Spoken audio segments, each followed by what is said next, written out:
이에 오늘 희한한 소식이 나왔는데 SEC가 리플사를 기소한 이후에 근본적인 질문에 대한 고찰이 나왔습니다. 일단은 화면 이동해서 내용 같이 보도록 하겠습니다. 네, 헤드라인을 보게 되면은 미 SEC의 리플 기소는 괘씸죄 XRP 약세 지속이라고 적혀 있습니다. 네, 밑으로 내려가서 내용 보도록 하겠습니다. 네, 미국 증권거래위원회와 미등록 증권판매 소송을 진행 중인 리플 XRP의 법률 고문인 스튜어트 알데로티가 만약 SEC의 리플 기소 이유가 자신들의 권고 지시를 무시했다라는 점에서 시작이 됐다면 이는 명백한 권한 남용이라고 지적을 했다고 합니다. 구독과 좋아요, 알림 설정 부탁드립니다. 안녕하십니까. 암호화폐 정보를 전달해 드리는 닥터 비트맨입니다. 네, 일요일입니다. 어떻게 오늘 하루 잘 보내고 계신가요? 이제 최근 시장이 어느 한 곳으로 방향성을 정하기 위해 꿈틀거리는 모습들이 보이고 있습니다. 이번에는 상승을 좀 해주었으면 좋겠는데 일단은 코인 마켓캡에서 메이저 탑10 코인들 먼저 한번 살펴보도록 하겠습니다. 네, 일단은 시가총액 1위 비트코인의 경우는 전날과 크게 차이가 없습니다. 16,940달러대를 나타내고 있으며 2위의 이더리움은 0.31% 상승한 1,260달러대를 나타내고 있습니다. 6위의 XRP는 2.44% 상승한 0.34달러, 8위의 도지코인은 1.32% 상승한 0.072달러대를 나타내고 있는데요. 비트코인의 더미넌스, 이더리움의 더미넌스 각각 살펴보게 되면 39.6%, 18.8%를 나타내고 있습니다. 그렇다면 과연 선물 투자자분들은 현재 포지션 어떻게 나누고 있는지 롱숏 비율 한번 확인해 보도록 하겠습니다. 네, 일단 비트코인을 보게 되면 비트코인은 지금 숏 포지션이 66.48%를 나타내고 있습니다. 이더리움의 경우는 숏 포지션이 75%를 나타내고 있으며 XRP의 경우는 거의 비슷합니다. 근데 숏 포지션이 50.08%로 사실 거의 차이가 없습니다. 네, 이제 1월 21일부터 대한민국의 명절 설날이 시작이 됩니다. 여러분들 사랑하는 가족분들에게 드릴 선물들은 준비하셨나요? 이제 설날이 너무 좋기는 하지만 부모, 형제, 자식들에게 뭐 하나라도 더 드리고 싶지만 이게 부담이 되는 것이 사실입니다. 이에 현재 닥터비트맨 채널과 상하제약이 제휴를 맺어서 1월 14일까지 정가 24만원의 홍삼정을 75% 할인한 59,600원에 제공해 드리고 있습니다.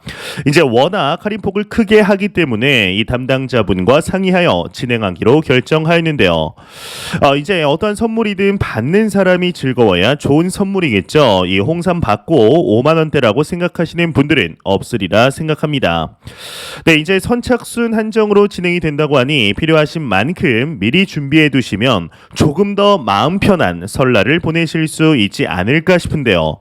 이 수익금 중 일부는 취약계층에 기부를 한다고 하는데 이 구매 링크는 영상 설명란과 댓글에 남겨놓았습니다. 오전 9시 결제권에 대해서는 당일 출고된다고 합니다.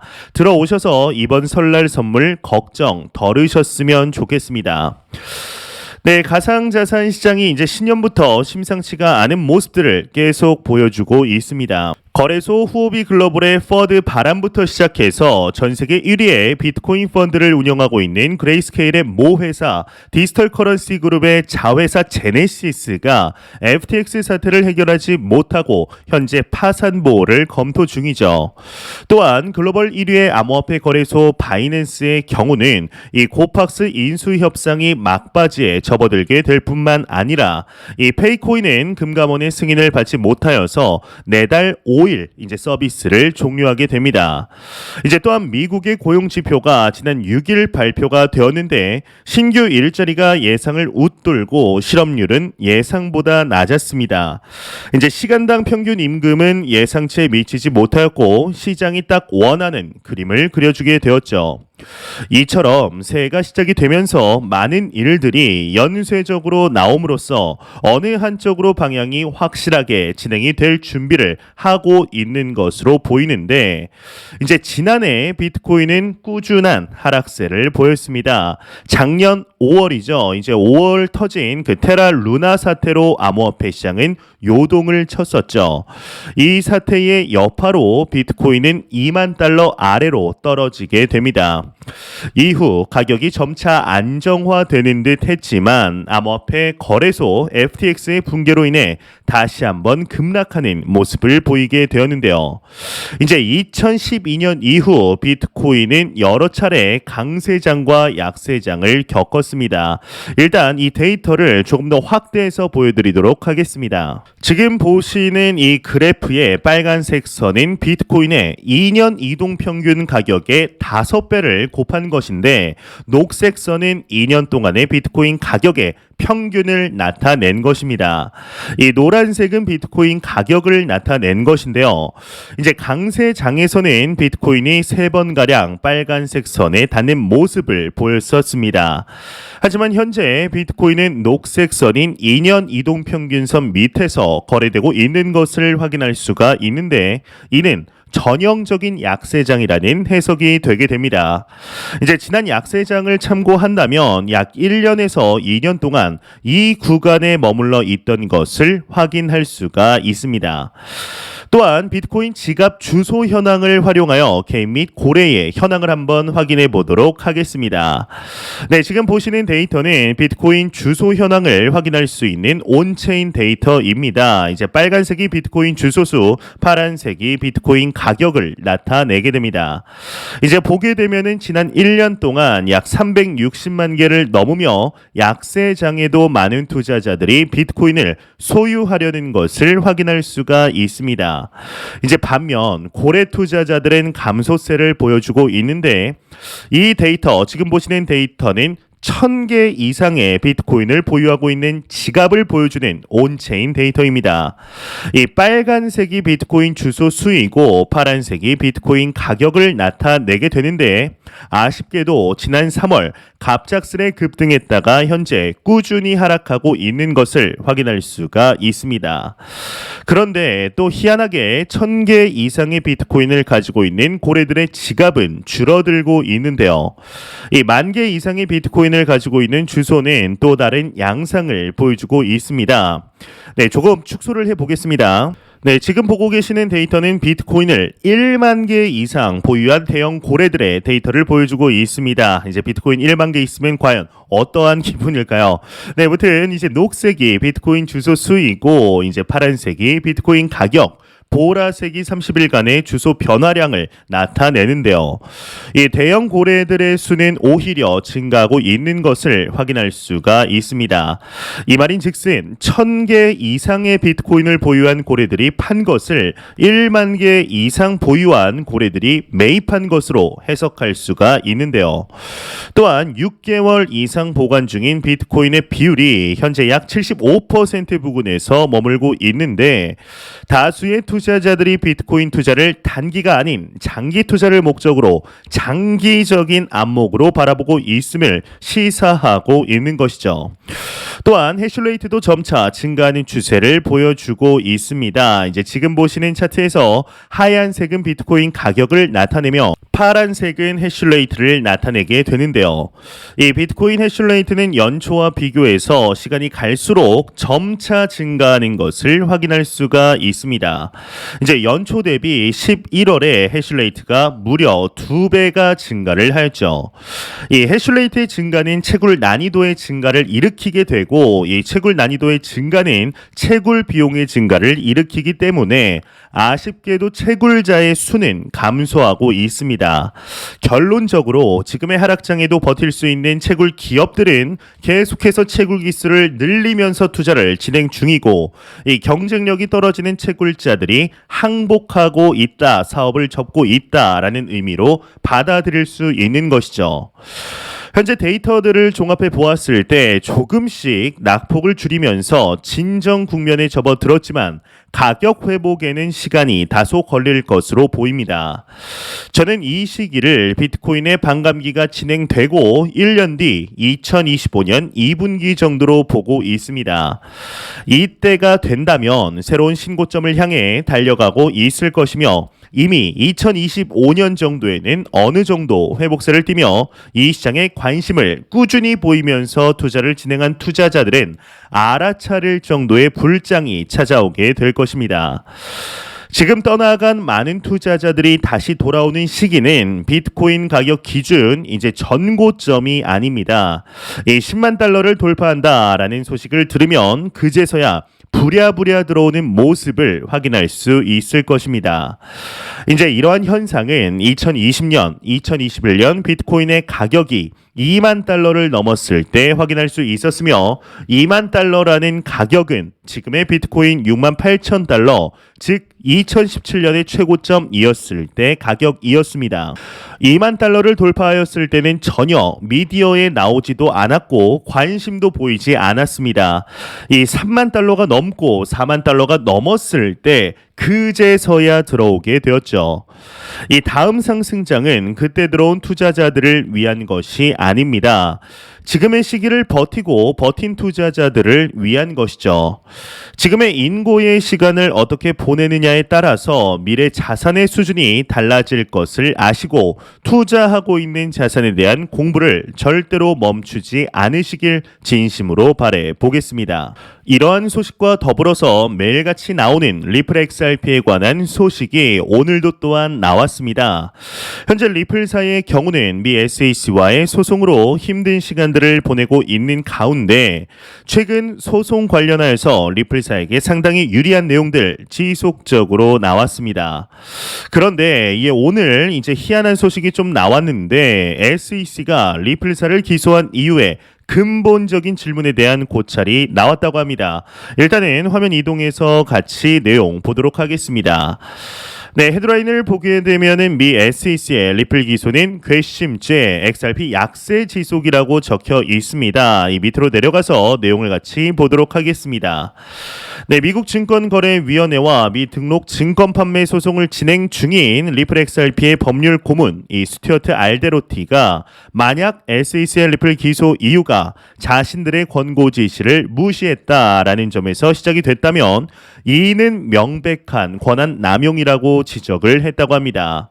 이 암호화폐 전문 매체 더 크립토 베이직에 따르면 이 알데로티는 자신의 트위터를 통해 이같이 밝히면서 만약 그러한 의혹들이 사실로 드러난다면 SEC는 자신들에게 복종하지 않은 사람들을 입맛에 따라 처벌할 수 있는 무차별적인 비공개 권력을 갖고 있다라는 것이다. 그들은 휴브리스, 이 휴브리스라는 뜻이 오만을 뜻하는 그리스 신화 7대 죄악 중 하나와 같다고 합니다. 이제 이거라고 하는데 이 휴브리스와 같다 이렇게 강조한 거죠. 이제 앞서 미국 유력 매체 폭스 비즈니스의 수석 특파원 찰리 가스파리노는 SEC는 리플의 XRP 판매 방식이 증권 판매와 유사하다며 외부 판매를 중단하라고 권고했지만 이들은 이후에도 XRP 판매를 지속했다. 그들은 여기에 괘씸죄를 적용해서 리플을 기소한 것이라며 이더리움은 ICO를 통해 한 번밖에 이더리움 토큰을 판매하지 않았기에 SEC의 기소를 피할 수 있었다라고 말한 바 있다고 합니다. 일단 전반적인 내용이 다 말이 좀 안 되는 것 같죠. 딱 봐도 뭔가 말이 안 되는 것 같습니다. 이게 참 소송이 길어지다 보니까 이 소송 자체에 대한 의문을 가지게 되는 것은 어찌 보면 너무 자연스러운 일이지 않을까 싶습니다. 2023년 이제 올해이죠. 이 판결이 날 것으로 이야기들이 나오면서 이 소송으로 인해 리플사는 과연 어떠한 국면을 맞이할 것인지에 대한 불안감 또한 이게 글로벌리하게 존재하고 있습니다. 이제 XRP 투자자들 대부분은 사실상 이 SEC와의 소송에 대해 다소 낙관하고 있습니다. 하지만 이게 우리는 또 간과해선 안 되는 것이 이 상대를 분명하게 인식을 해야 됩니다. 이 상대는 이제는 SEC라는 것을 잊으면 안 되는데 만일 정말 승소를 한다고 해도 다른 트집을 또 잡을 수도 있고 리플이 정말로 소송 승리를 하게 될 경우에 이 대부분의 코인이 통제 불가능한 상태가 될 것이기 때문에 이 SEC가 만약 진다고 보기도 좀 어렵습니다. 이는 이제 미국 재판부도 분명하게 알고 있겠죠. 이 XRP 홀더들이 이 소송에 대해 객관적인 태도를 가지기가 좀 어려운 것이 맞습니다. 하지만 지난달이죠. 위믹스 사태를 보면 아시겠지만 이 리플의 패소에 대해서 당연히 경우의 수를 계산해 두어야 합니다. 이게 만약 패소를 한다면 리플은 상당한 위기에 봉착하게 되는데 이게 현실적으로 이미 미국 기반의 거래소에서는 거래 지원이 종료된 상태이기 때문에 문제가 될 것은 없습니다. 더구나 리플은 본사 이전까지 말하고 있는 상황이죠. 이제 그렇지만 패소 자체는 당연히 시장 심리 위축을 가져올 것이 뻔합니다. 더군다나 SEC가 이제 알트코인의 소송을 걸 경우 그나마 재단에 돈이 있으면 타격이 불가피한 합의금을 내줘야 할 것이고 가난한 재단의 토큰들을 대부분 망하게 될 것입니다. SEC가 이제 무소불위의 권력을 가지게 되는 것이죠. 이제 XRP 투자자들은 어쩌면 그 전에 올 수 있는 약한 상승에 매도해야 할 수도 있습니다. 물론 XRP의 글로벌리한 비전에 동의를 하면서 그것을 또 믿는다면 미국에 의존하지 않으면서 여전히 투자를 이어갈 수 있겠죠. 이제 하지만 그럴 수 있는 투자자들이 과연 정말 실제적으로 얼마나 될지가 의문인 것이 사실입니다. 이제 XRP 리플사가 패소했을 때 말이죠. 이제 비트코인과 이더리움은 이미 가격으로 자신의 존재를 보여주었다라고 생각합니다. 하지만 리플은 하나의 사기업으로 XRP의 탈중앙화를 아무리 주구장창 주장을 해도 설득력이 다소 떨어집니다. 그렇다면 이제는 리플이 XRP 레저 기반의 생태계를 좀 확실히 보여주고 무엇보다 이제 프라이스 이 가격으로 보여주어야 합니다. 그러한 모습을 제대로 보이지 않으면 리플은 그냥 희망회로만 오지게 돌리게 만드는 이 스캠에 불과하다라는 평가를 계속해서 받을 수밖에 없겠죠. 마음 아프지만 이제 그게 현실입니다. 이제 너무 오랜 시간 동안 소송이 지속이 좀 되고 있습니다. 이제 과연 많은 전문가들이 말하고 있는 이번 연도 2023년 3월 리플사와 SEC 간의 소송이 좀 어떤 방식으로 진행이 될지 충분히 기대해 볼 만하지 않을까 하는 생각이 드네요. 네, 이제 비트코인은 통상 4년 주기의 반감기를 기점으로 상승하는 흐름을 여태까지 보여왔습니다. 이 반감기를 조금 복기를 한번 해보면 2012년, 2016년 그리고 2020년 이 각각의 경우는 모두 상승하는 모습을 보이기는 하였습니다. 이제 그렇다고 해서 비트코인이 꼭 반감기의 불장이 왔냐, 이 반감기가 이루어지는 해에 연도의 불장이 왔냐, 그렇지 않죠. 이제 가장 많은 분들이 기억할 2017년, 이제 2017년이 벌써 지금으로부터 몇 년 전인가요? 벌써 7년 전, 6년 전이 됐네요. 네, 6년 전이죠. 이제 2017년 불장과 2021년 불장을 생각해도 그렇습니다. 2014년 하락 후에 무려 이제 3년 만에 2017년 불장이 찾아왔었고 2018년 하락 후에도 3년 만에 2021년 불장이 오게 됩니다. 이제 상승을 했다고 해도 그 폭에는 상당한 차이를 보이기도 합니다. 이제 일례로 2017년 상승과 그 이전에 2015년 이제 차트를 보시면 아시겠지만 이 앞에 동그라미 두 개가 2015년, 2016년, 뒤에가 2017년에서 2018년의 이 상승장입니다. 그 폭 자체가 이제 비교하기가 어려울 정도로 차이가 상당히 큽니다. 만약 이제 정말로 3년 상승과 1년 하락 주기가 비트코인에 맞는 법칙이라면 올해 2023년은 어떠한 해가 될까요? 2018년 이제 폭락 이후에 2019년과 비슷한 흐름을 좀 보이지 않을까 하는 생각이 듭니다. 일단 초기 3개월간은 하락 또는 완만한 상승이라는 이 박스권의 모습을 보입니다. 이제 흡사 2023년 1분기를 하락으로 보는 전문가들과 같은 뷰라고 할 수 있는데 이제 2019년에는 2분기부터 본격적인 상승을 시작하지만 이후 이제 하락을 했다가 2020년 반감기의 해가 찾아오면서 완만하게 상승하는 흐름을 보이게 됩니다. 이렇게 보았을 때 2023년은 1분기 하락, 2분기 상승, 3, 4분기 하락 정도로 볼 수가 있는 것이죠. 이제 물론 이는 매크로 등 다른 여건을 전혀 고려하지 않는 관점입니다. 만약 현재 이제 진행 중인 러시아와 우크라이나의 전쟁이 끝난다면 정말로 완전히 다른 상승률을 보여줄 수 있겠죠.